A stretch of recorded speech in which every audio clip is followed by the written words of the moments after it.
Welcome, everybody. John Zager. How are you? Good? Everybody's good? All right. I already did a podcast earlier this morning, and it was okay. Just kind of talking about, the world's changing. We need to kind of wake up and make decisions on what we're going to do or not do with our world and all the goings on. And that turned out real good. And then I went in and worked out. Hope you guys can hear me better. I just plugged in hands-free. And I got thinking while I was working out that I've got something really important I want to talk about. And I was hoping, I'm just turning on the air, so it's going to make a little bit of noise just for a moment. It's an old truck, it's not a new truck.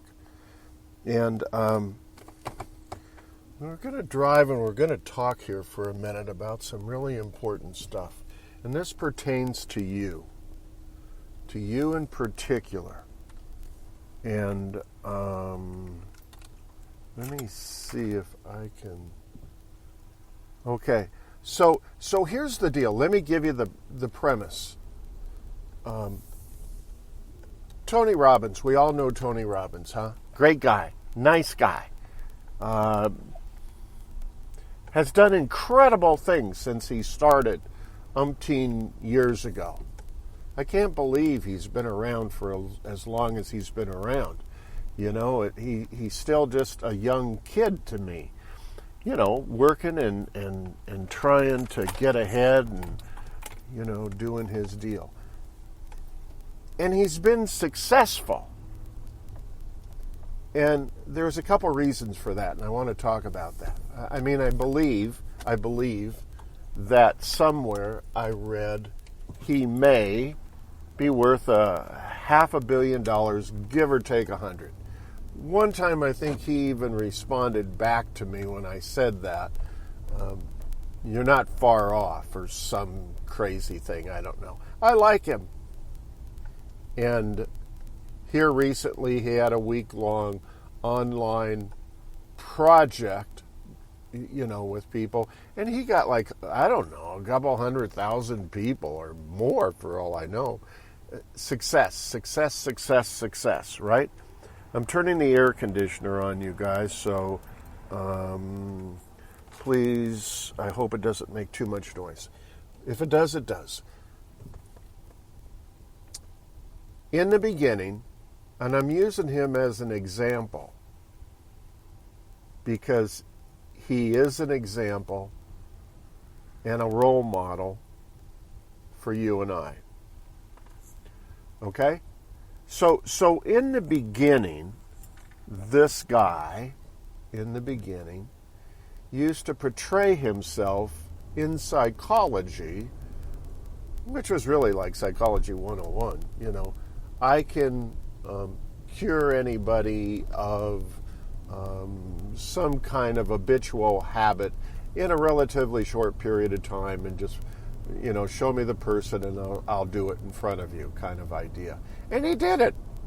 And he was perfect at it. He rarely ever could not do that, Cool. And he went on TV and all that kind of thing. He studied neuro-linguistic programming from the two founders, as I understand it. I'm not sure of that exactly, but he got all of that from those two guys, which is good. He went and he got his education and training. I believe he has a master's. I don't know that, but I assume he does. And here's what he said helped him. I'm drinking iced tea, regular, 2 lemons, extra ice. As I said yesterday, it's the best after a workout. Okay, so here's what he said he did. here's what he said he did, started doing, and he did for a long, long period of time. He went to the people that had already made it, that were already successful, that were, I don't know, the $1 million guys, the people who were abundant in wealth and success in their business, for instance. And he studied them and talked to them and interviewed them, as the story goes, I believe, so that he could pick up on what are the common characteristics from all these people that he goes to interview that are successful and rich. And of course he comes up with, his interpretation of what, the commonalities are amongst all those people. What a great idea. And early on, he did a series. I don't know how many of these people he went to, but he started interviewing everybody. Of course, he read and read and read from these people, their autobiographies and success stories, more information, more education, and eventually acquired, some successful people as clients on an ongoing basis where he could continue to interview them and learn and grow in his own success. So everything I'm saying about Tony is beautiful, absolutely beautiful. And he goes on to put together a program, put together a philosophy, put together a train of thoughts, put together his own interpretation of success, making money and being of service and giving back and treating people. Now they call all of us life coaches. Back then, for a while, you were a coach. There was all kinds of wording. Nobody has used the word therapist or counselor in relation to people like Tony and everybody else for years and years and years and years and years, because it's archaic. In all actuality, in my opinion, it doesn't work. It drags people through the mud of their trauma. Okay. But anyway, then they would put him on TV doing his workshops, and in the middle of a workshop of, I don't know, 100 people, 1,000 people, he would actually work with that person in the audience for, I don't know, most of them seem like they went on for maybe 5 or 10 minutes. They might have gone on a little while longer. And he showed the success of his philosophy or coaching. We're going to call it coaching. I don't mean that to be disrespectful. And that was really, really cool. And he did very good. Got the idea of what I'm talking about. Is this. Here's where I'm going. And this is so important to you guys and to me. There's a lot of people in this business that are in this business and generate no money. Little money, but basically no money. There's a lot of people on the planet, on this rock, in whatever industry they're in, that generate little to no money and are unsuccessful in whatever their industry is. They try. They try and try and try and try, right? I'm going to use myself as an example. Been doing this since September of 69. Clinical psychology. Unlike Tony, I came up traditionally, going to school, going to college and masters and all in psychology, neuroscience research. I mean, on and on and on and on and ongoing, continuing ed and just more and more education and training, blah, blah, blah, blah. And working my way up in the industry in all facets of clinical psychology. Eventually, you become program directors, you run programs, you design programs, you're consulted with to put together a program.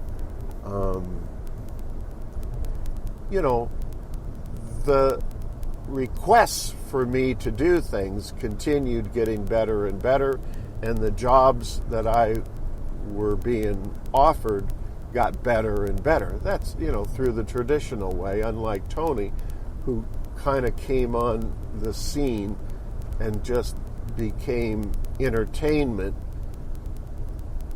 and did his clinical on up through that channel.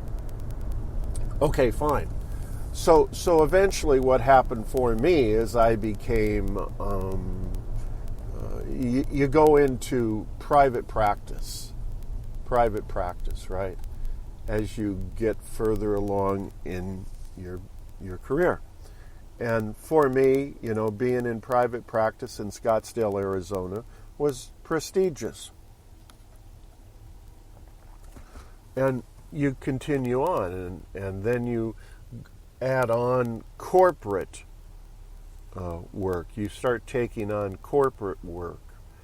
And then you start traveling around the world seeing people and flying here, there, and everywhere to do counseling, therapy, coaching, life, whatever you want to call it. So, and then there's the phase where you become part of, maybe building or assisting in the development of a treatment facility in some third world country, whatever that happens to be. And again, you just keep moving up, you keep acquiring more skills, you become a little bit more efficient and specialized. Yeah? But again, for me, it's all through the traditional roles.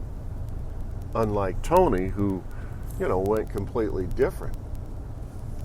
He went, here's a word, he went rogue, and just jumped right on the scene and bingo, success out of the box. For me, it was a long, long road to getting where I wanted to be. And I made mistakes, and I fell flat on my face, a time or two, which is normal, which is just normal. You're supposed to do stuff like that. It's not a perfect world, and we're not perfect people, and just because we're in the business doesn't mean we don't err and make mistakes. And you hope there's somebody there to pick you up along the road rather than, discard you and not tend to your wounds, so to speak. Anyway, so where I'm going with the conversation is that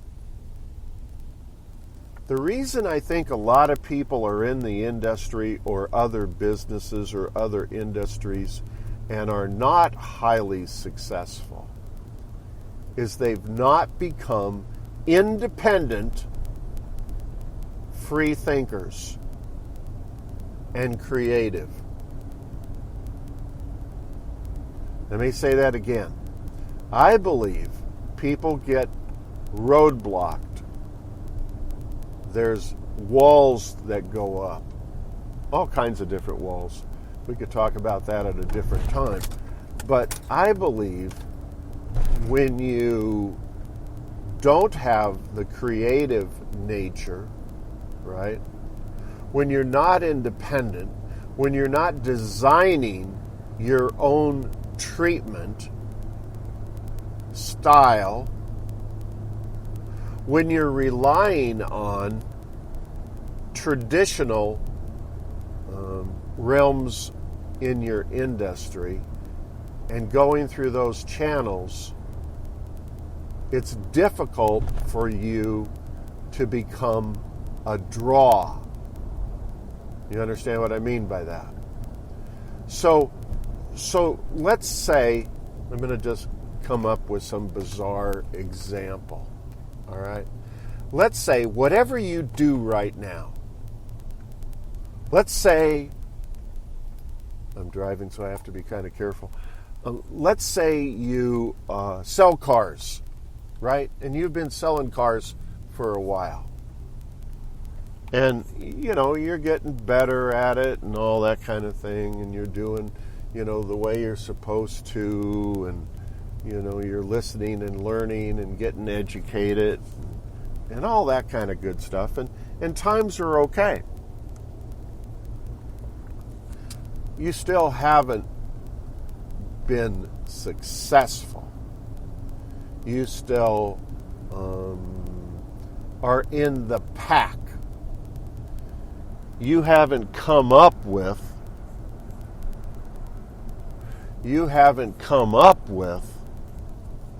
your own style. You haven't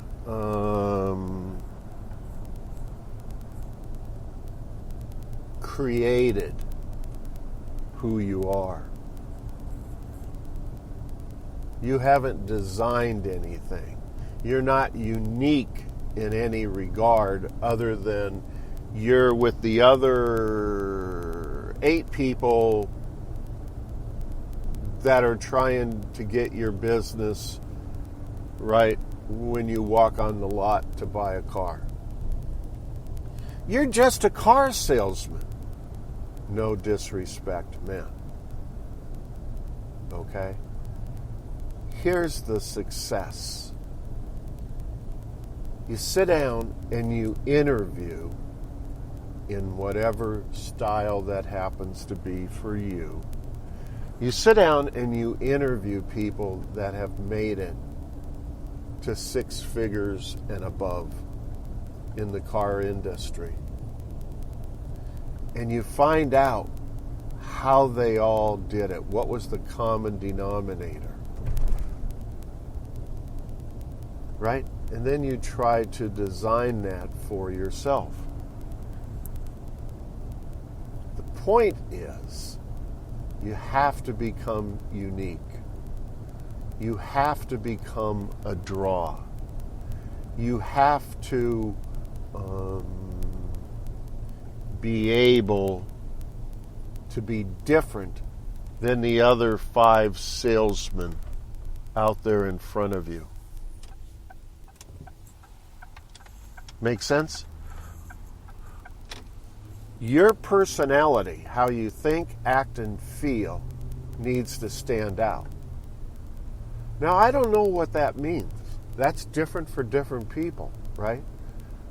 For Tony, obviously, he is a big guy, so he's drawing attention to him just by his physical size.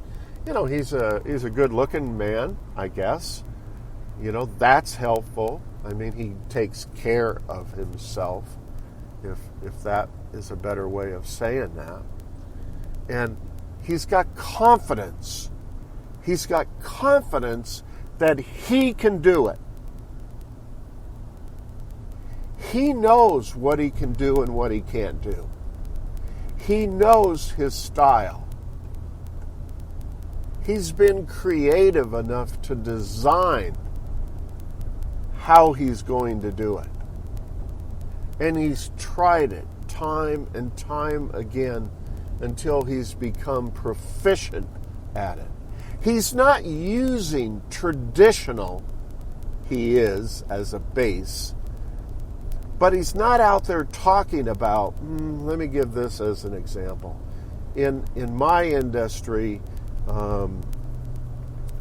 there's a lot of people on the internet that are talking about the law of attraction, right? And that's who they are. They are the law of attraction. And we're going to tell you how this works. And I'm going to show you how it works. I can do this. I'm good at this. Come to me and I will use the law of attraction techniques to treat you. Right? Well, that's good and bad both. I had a tough turn right there I had to pay attention to. But if you have your own style, you don't have to rely on the law of attraction. You don't have to rely on all the neuroscience stuff. Everybody does neuroscience. Everybody does law of attraction.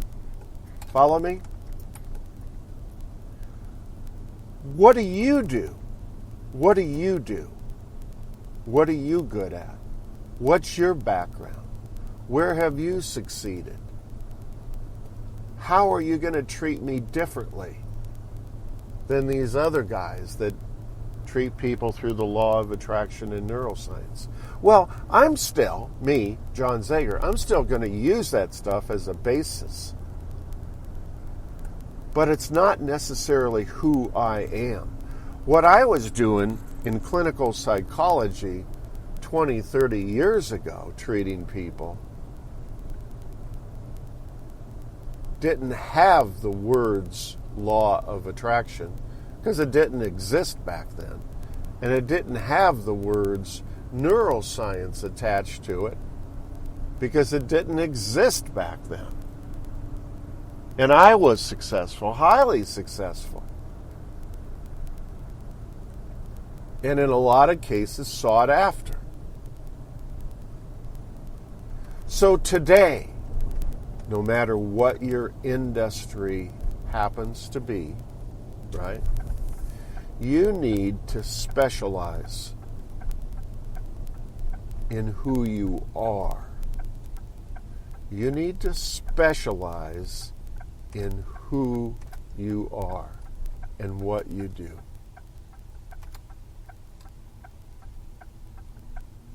You can't be generic. You have to know what the commonalities are to the people who have been successful and use that. The draw is that you sit around and you say,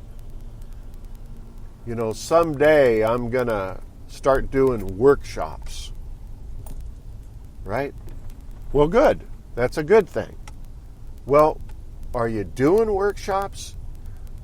Why don't you go do a workshop for 6 people? Why don't you go to an old folks' home and when they're having lunch, I guess, sit at the table and visit with them if you're not able to do a workshop yet? What if you say, I would like to speak. I would like to speak.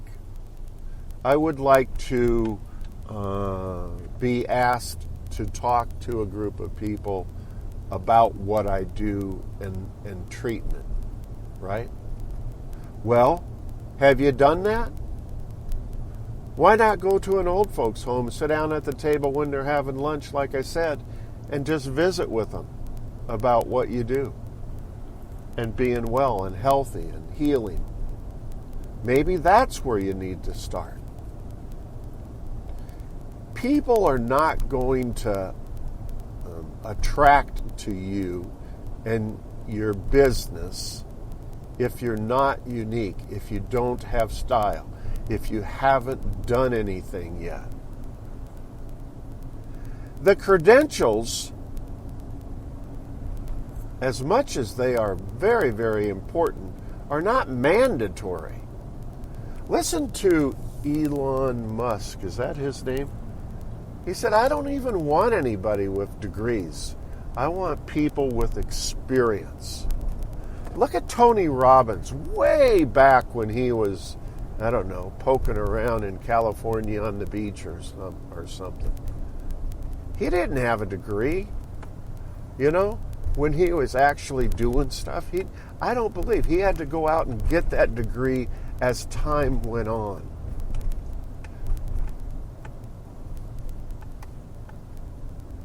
So, I hope I'm making a point. I'm trying to make a point for you to be successful and make a lot of money.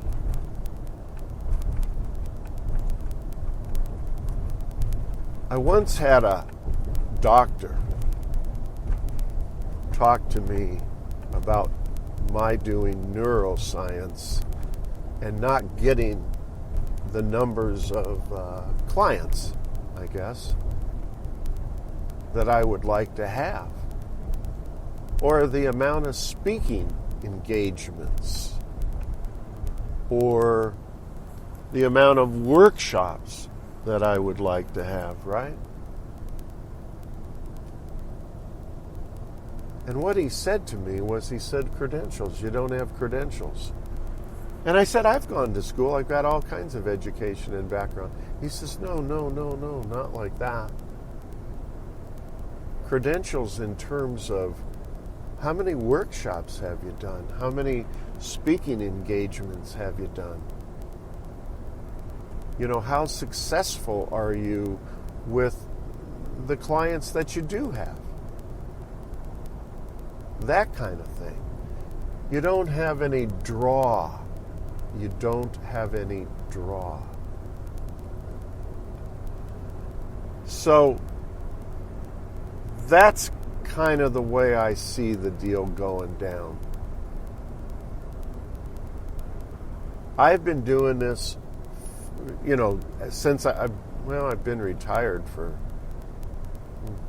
13 years. I don't know, maybe something like that, 12, 13 years. And that's okay.